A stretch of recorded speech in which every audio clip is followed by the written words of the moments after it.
चलिए आज का लेक्चर शुरू करते हैं। आज हम दोरला जनजाति के बारे में पढ़ने वाले हैं। दोरला जनजाति, अगर आप इनका निवास स्थल आप देखेंगे तो ये मेनली ईस्टर्न छत्तीसगढ़ यानी कि पूर्वी छत्तीसगढ़ में ये मेनली निवास करते हैं। उसके अलावा इनका निवास स्थल बीजापुर एवं सुकमा में ये निवास करते हैं, तो इनका निवास स्थल आप याद रखिएगा। इनका अगर आप अर्थ देखेंगे तो तेलुगु में इनका जो अर्थ है वो क्या है, मालिक या प्रभु। तो इसको आप कैसे याद रखेंगे, मालिक या प्रभु?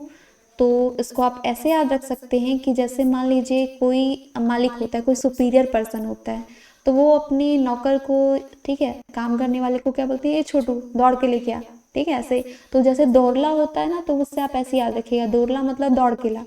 तो मालिक या प्रभु आपको इस प्रकार से याद आ जाएगा। अब यहाँ पर इनकी जो बोली होती है वो दोरली बोली ये बोलते हैं, और ये जो दोरली होता है इसमें अगर आप देखेंगे तो तेलुगु का प्रभाव होता है, ठीक है, तेलुगु का प्रभाव होता है। उसके अलावा यहाँ पर इनका जो नृत्य होता है, नृत्य भी आप याद रखिएगा, ये कौन सा नृत्य परफॉर्म करते हैं, पेंडुल नृत्य परफॉर्म करते हैं। तो ये कब परफॉर्म करते हैं?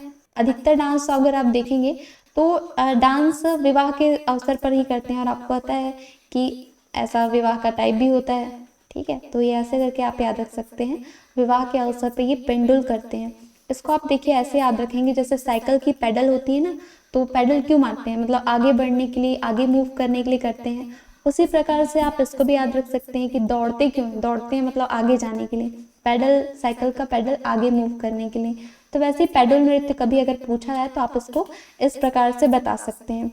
उसके अलावा इस जनजाति में एक और है कि ये जनजाति वाले भीमा देव की, ठीक है, भीमा देव का विवाह कराते हैं, किससे, धरती माता से 3 साल में एक बार, ठीक है, 3 साल में एक बार ये इनका पर्व होता है। तो जैसे मान लीजिए कोई पूछ लिया, कहीं पे क्वेश्चन आ गया, भीमा देव का विवाह किस जनजाति में कराया जाता है, तो दोरला, ठीक है, तो इसको आप अच्छे से याद रखिएगा। उसके अलावा यहाँ पर जैसे इस जनजाति में क्या होता है, वर्षा नहीं होने पर महिलाएं जो है वो कपल पेंडुम, ठीक है, कपल पेंडुम, तो ये परफॉर्म करती है। इसका मतलब क्या होता है कपल पेंडुम का?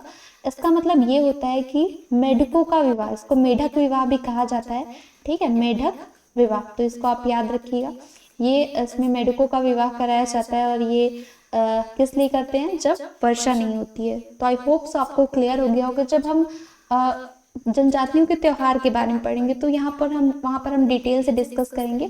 अभी बस आप धीरे धीरे ये याद रखिएगा।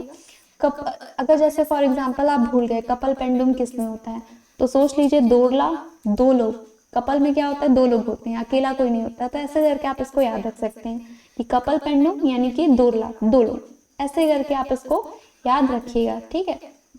चलिए, तो इतनी सारी बातें आपको परजा जनजाति के बारे में याद रखनी है। फटाफट से आपको मैं आज का question of the day they देती हूँ, जिसमें कि आपको उस क्वेश्चन का फटाफट से आंसर करना है। तो आपको पहली चीज तो मुझे ये बतानी है कि ये जो परजा है, ठीक है, परजा में अगर आप देखेंगे तो ठीक है, आज हम कौन सी जनजाति पढ़ रहे हैं, आज हम दोरला पढ़ रहे हैं।